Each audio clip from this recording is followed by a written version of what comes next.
geline ey canım.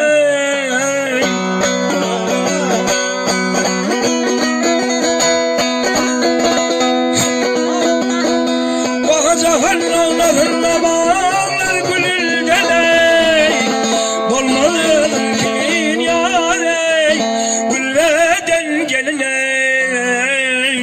ey canım.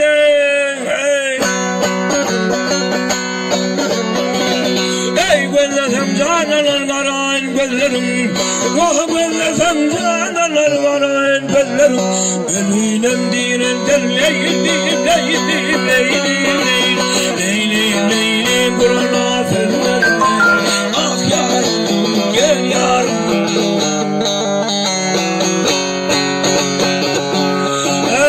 Ey badem damatlarım güler yüzlerine leylim leylim leylim leylim leylim leylim mihveden gelin.